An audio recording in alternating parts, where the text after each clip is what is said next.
Assalamualaikum warahmatullahi wabarakatuh. Saya Migi Puput Ella Puspitasari kelas 11 Farmasi. Di sini saya akan mempresentasikan tentang gangguan sistem pencernaan. Pengertian gangguan pencernaan adalah gangguan dari sistem pencernaan yang mencakup mulut, kerongkongan, lambung, usus kecil, usus besar, rektum, dan anus. Sistem pencernaan makanan dimulai di dalam mulut, tempat makanan dihaluskan sambil diaduk dengan air liur yang mengandung suatu enzim amilasa yaitu petialin yang berfungsi mengurangi karbohidrat. Setelah itu, makanan ditelan dan pengadukan dilanjutkan dengan gerakan peristaltik yang mendorong makanan ke lambung.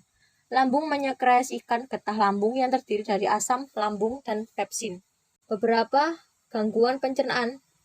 1. Antasida. Antasida adalah basa lemah yang digunakan untuk menetralisasi kelebihan asam lambung yang dapat menyebabkan penyakit tukak lambung atau sakit MA dengan gejala nyeri hebat berkala. Tujuan pengobatan adalah menghilangkan gejala, mempercepat penyembuhan, dan mencegah komplikasi lebih lanjut. Penyakit-penyakit pada saluran pencernaan yang berhubungan dengan peningkatan asam lambung adalah 1. Gastritis, 2. GERD, penyakit saluran pencernaan yang bersifat kronis, 3. Tukak lambung, luka yang muncul pada dinding lambung akibat terkikisnya lapisan dinding lambung, 4. Sindrom Zollinger-Ellison, kelainan terjadinya peningkatan kadar hormon gastrin yang diproduksi sehingga merangsang lambung untuk menghasilkan asam klorida yang berlebihan. Spesialit antasida, aluminium hidroksida, simetikon, dimetikon, simetidin, famotidin, ranitidin, omeprazol, lansoprazol, pantoprazol, sukralfat, misoprostol. 2. Digestiva aktif adalah obat yang digunakan untuk membantu proses pencernaan di lambung dan usus terutama pada keadaan defisiensi zat berbantu proses pencernaan. Penggolongan 1. Pengganti cairan empedu. 2. Enzim pencernaan adalah enzim lambung atau pepsin, enzim pankreas atau pankreatin, asam klorida. 3. Antidiare. Tidar adalah obat yang digunakan untuk menanggulangi atau mengobati diare yang disebabkan oleh bakteri atau kuman, virus, cacing, atau keracunan makanan menyerang saluran pencernaan. Penggolongan 1. Menekam peristaltik usus, misalnya loperamid. 2. Mengecilkan pori-pori selaput usus atau astringen, misal tanin.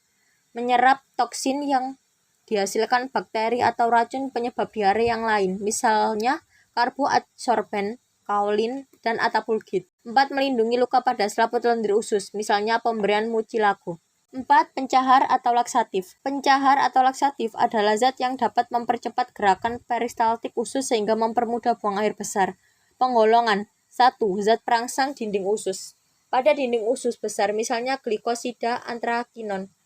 Pada dinding usus kecil misalnya oleum ricini atau minyak jarak atau sudah tidak dipakai dan kalomel. 2. Zat peningkat volume feses. Obat yang bekerja dengan menahan cairan dalam usus secara osmosis misalnya laktulosa, magnesium sulfat, dan natrium fosfat.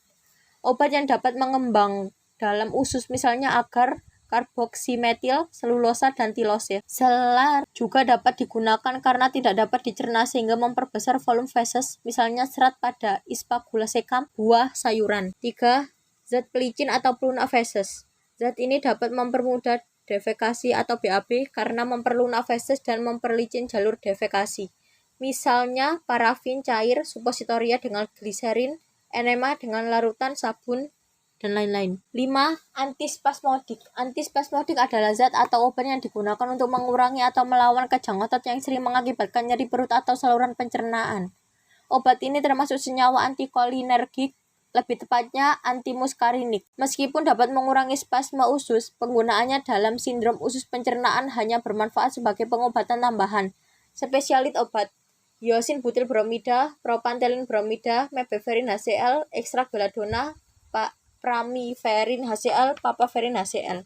6. Kolagoga. Penyebab batu empedu. Batu empedu merupakan penyakit yang terjadi pada saluran atau kantung empedu. Terdapat 3 jenis batu empedu, yakni batu kolesterol, batu pigmen, dan batu kalsium karbonat.